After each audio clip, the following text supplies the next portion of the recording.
Hello అండి. ఎలా ఉన్నారు అందరూ? నేనైతే చాలా బాగున్నానండి. సో, చాలా రోజుల తర్వాత నేను బియ్యపిండితో ముగ్గు వేశాను. కొంచెం పసుపు రాసి లేకపోతే కలర్ వేసేదాన్ని. కలర్ రాళ్ళుంటాయి గదా! అవి కానీ ఎందుకో బియ్యపిండితో వేయాలనిపించింది. వేశాను. ఆ రోజైతే లక్ష్మీ పూజ అనమాట. మా స్ట్రీట్‌లో వినాయకుడి విగ్రహం పెట్టారు గదా! అక్కడ. సో, పచ్చి చెనిక్కాయలు కాదివి, ఎండు చెనిక్కాయలు నైట్ నానబెట్టి విజిల్స్ పెట్టేశాను. కొంచెం పల్లి మసాలా చేసుకుందామని బాగా ఎందుకో తినాలనిపించింది.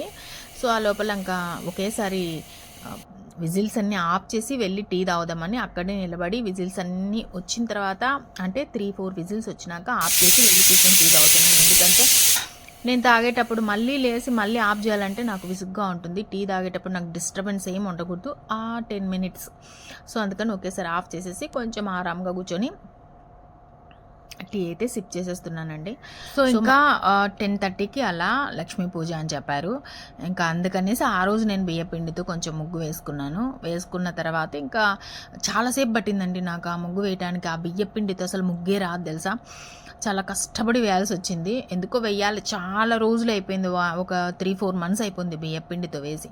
సో అందుకని కొంచెం సాంగ్స్ పెట్టుకొని వినాయకుడు సాంగ్స్ పెట్టుకొని సెల్లులో వింటా తాగేసాను. తర్వాత ఇంకొంచెం ఫ్రెష్ అప్ అయిన తర్వాత ఇక్కడ వచ్చి కొంచెం ధూపం వేసేసుకున్నాను. ఇంట్లో ధూపం వేస్తే బాగుంటుంది కదా. సో ఇంకా 10:30 కాబట్టి కొంచెం ఆకలి అయితే మామూలుగా వేయలేదండి. ఇంకా టిఫిన్ లేకోకుండా సో ఇట్లా పంచామృతం లాగా కలుపుకొని తిన్నాను. అంటే యాపిల్స్, దానిమ్మ అవన్నీ ఉండే. సో పాలు అవన్నీ పచ్చి పాలు, తేనె అన్నీ కలుపుకొని కొంచెం తింటే 2-3 అవర్స్ పడుతుంది అక్కడ పూజ అన్నట్టు. ఇది కొంచెం శక్తి వస్తుంది కదా అన్నట్టు ఇది తిన్నాను. ఇంకొచ్చేసి ఇక్కడ మనము పూజకు తీసుకెళ్ళేటప్పుడు మనము ఒక దీపం కూడా తీసుకెళ్ళాలండి. ఈ వెండిదైతే కొంచెం పాతది. సో ఇప్పుడు ఈ పాతగా ఉంది కదా ఈ వెండి, ఇదే కాదండి ఏదైనా ఎన్ని ఏండ్లదైనా నల్లగా ఉండేటివి మీకు పోవాలంటే మనకు పీతాంబర్లో ఇన్స్టెంట్ సిల్వర్ షైన్ అనేసి దొరుకుతుంది. జస్ట్ 1 డ్రాప్ వేసి ఒక్కసారి స్వాప్ చేస్తే చాలండి. ఎంత బాగా పోతుందంటే నేనైతే 100% రికమెండ్ చేస్తాను దీన్ని. మనకు కష్టమే ఉండదండి. మనమే అసలు ఎంత తల అని మెరిసిపోతాయంటే నేనైతే వినాయక చవితి రోజు ఇవన్నీ జస్ట్ ఒక 5 మినిట్స్లో ఇంట్లో ఉండే సిల్వరు అన్నీ తోమేశానండి. నిజంగా ఎంత బాగా వచ్చాయంటే నేను ఎప్పుడు ఇన్నేళ్లలో అంత షైనింగ్ చూడలేదన్నమాట. సో నాకైతే ఎంత బాగా నచ్చింది. చాలా అంటే చాలా పాతది ఇది. చూడండి ఎలా వచ్చిందో. సో ఇంకా పూజకు తీసుకెళ్ళేటప్పుడు ఇది మీకు చూపిస్తామని నేను వినాయక చవితి రోజు నుంచి అలాగే పెట్టేస్తున్నాను. పాతది ఉండే ఇలా తోమి చూపిస్తామని. చూడండి ఎంత బాగా వచ్చిందంటే లిటరల్ నేను నమ్మలేకపోయాను. ఒకసారి అయితే ట్రై చేయండి. సో ఇంకైతే నేను పూజ స్టార్ట్ అవుతుంది అనేసి అనౌన్స్ ఇచ్చారు. అనౌన్స్ ఇస్తాను ఇంకా నేను బయలుదేరేసి వచ్చేసాను అనమాట. దాదాపు 3 అవర్స్ జరిగిందండి. మామూలుగా పూజ అయిపోయింది కానీ లక్ష్మీ పూజ అయిపోయింది కానీ ఇంకా వినాయకుడికి లక్ష్మికి సంబంధించిన కథలైతే దాదాపు 4-5 కథలు చెప్పారండి. దాంట్లో నాకు 3 కథలు కన్విన్సింగ్గా ఉన్నాయి. అంటే నేను విన్న కథలు చిన్నప్పటి నుంచి. బట్ ఇంకొక కథ ఏంటంటే లిటరలీ నేను వినలేదు అసలు. నాకు నిజంగా కొత్తగా అనిపించింది కథ. సో ఇంకెవన్నీ తీసుకొచ్చాను.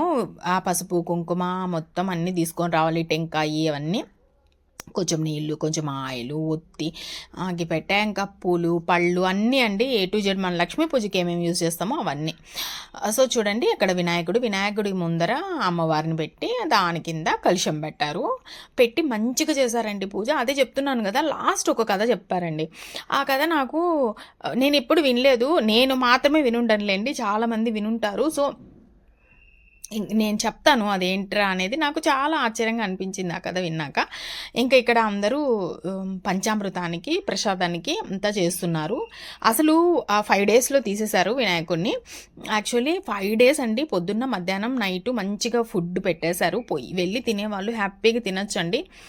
ఎంత బాగా చేశారంటే అంత బాగా చేశారు. ఇంకా వినాయకుడికి లడ్డు ఉంది కదా, ఆ లడ్డు కూడా దాదాపు 50,000కి పాడారనమాట. మీకు నేను చూపించినప్పుడు ఆయన చేతిలో సిల్వర్ పెట్టుంటారు చూడండి, అదే వినాయకుడిది. ఆయన వస్త్రము అవన్నీ వేలం పాడారు. చాలా అంటే చాలా పెట్టుకున్నారు. మంచి ఇదండి, పాజిటివ్ కదా. చాలా పూజలు చేసినవి కదా అవన్నీ. ఎంత మనం ఇంట్లో పెట్టుకుంటే చాలా పాజిటివ్గా అనిపిస్తుంది మనకు. ఇంకా దీపం వెలిగించుకొని స్టార్ట్ చేస్తున్నాం అనమాట. దీపం వెలిగించమని చెప్పారు. ఇంకా అందుకని వెలిగించేసి పూజ అయితే ఓం భగవతే నమః ఓం విద్యే నమః ఓం విద్యాదే నమః ఓం సర్వభూత నమః ఓం సురభ్యే నమః ఓం పరమాత్మకారే నమః ఓం వాసే నమః ఓం పద్మాలయాయ నమః ఓం పద్మాలయాయ వాడవరపయామి హస్త ప్రక్షాళయామి వాడ ప్రక్షాళయామి శుద్ధ ఆచమనీయం సమర్పయామి. మీ ప్లేట్లో తాంబూలం పెట్టుకున్నారు కదా, వాటి మీద అక్షంతలు వేసి నమస్కారం పెట్టుకో. ఓం భూమి వయస్క పూరయనాయ వల్లి వలయనిదం ముక్త చోరణే సంయుక్తం తాంబూలం ప్రదక్షరాం శివాయ. కర్పూరం వేసి స్వామివారి 3 సార్లు నీరాజనం వెలిగించాను. స్వామివారి 3 సార్లు వెలిగించాను నీరాజనం. సో చాలా వరకు పూజ అయినాక స్వామివారు చెప్పిన కథ, లాస్ట్ కథ నాకు కొంచెం బాగా అనిపించిన కథ ఏంటంటే, నేను విన్నాను కదా, ఒక పురాణ కథనం ప్రకారం ఇది వైకుంఠంలో కొలువైన లక్ష్మీనారాయణులు శేషతల్పంకై కూర్చొని మాట్లాడుకుంటూ ఉన్నారంట.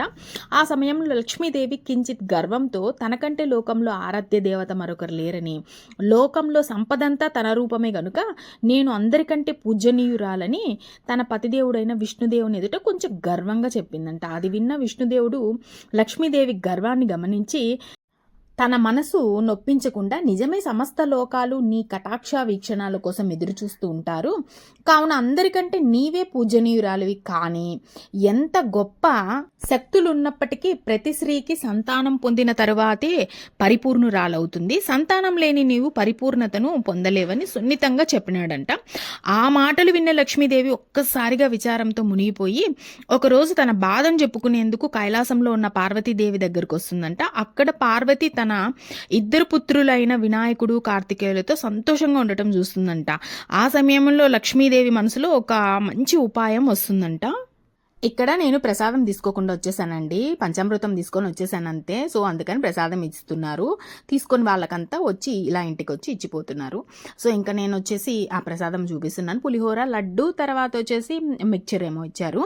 ఇంకా నేను దీని తర్వాత అక్కడ లక్ష్మీదేవి పూజలో కొట్టిన టెంకాయ ఇదంతా వేసి టెంకాయ రైస్ చేసేసాను. చాలా సింపుల్గా చేశానండి, ఇన్స్టెంట్గా చేశాను, చాలా అంటే చాలా టేస్ట్ ఉంటుంది, వీడియోలో వస్తుంది చూడండి. సో ఆమెకు ఒక ఉపాయం వచ్చిందని చెప్పాను కదా. సో వెంటనే లక్ష్మీదేవి తన బాధను పార్వతీదేవికి చెప్పుకొని, నీకు 2 పుత్రులు కదా, దయచేసి వారిద్దరిలో ఒకరిని నాకు ఇవ్వు, వారికి ఏ లోటు రాకుండా సొంత పుత్రుల్లాగా చూసుకుంటాను అని అడిగిందంట. లక్ష్మీదేవి బాధను అర్థం చేసుకొని పార్వతి మాత సరే అంటుందంట. కానీ లక్ష్మీదేవి ఒక చోట స్థిరంగా ఉండదు కదా, తన పుత్రులను ఎలా చూసుకుంటుందో అని సందేహం కొంచెం పడ్డదంట. అయినప్పటికీ లక్ష్మీదేవి ఒప్పించటంతో గణపతిని దత్తతుగా ఇస్తుంది. తను కూడా తల్లిగా మారి లక్ష్మీదేవి ఆప్యాయతతో తనను అక్కున చేర్చుకుంటుంది. అంతేకాకుండా తనకున్న సమస్త సంపదలను, శక్తులను అన్నీ గణేశునికి ఇస్తుందంట. ఇక మీదట నన్ను కొలిచేవారు ఎవరైనా ముందుగా నా పుత్రుడిని కొలిచి తర్వాత నన్ను కొలవాలి, అలా మా ఇద్దరిని కలిపి పూజించిన వారికి మాత్రమే తన ఆశీస్సులు లభిస్తాయని, గణేశుణ్ణి పూజించకుండా నన్ను మాత్రమే పూజించిన వారికి ఎటువంటి ప్రతిఫలం కలగదని లక్ష్మీదేవి చెప్పిందంట. అందువల్లే మనకు అతి మహత్తరమైన లక్ష్మీ గణపతి స్తోత్రాన్ని కానీ మనం బాగా పారాయణం చేస్తే శీఘ్రంగా మన కోరికలు అన్నీ తీరుతాయంటండి.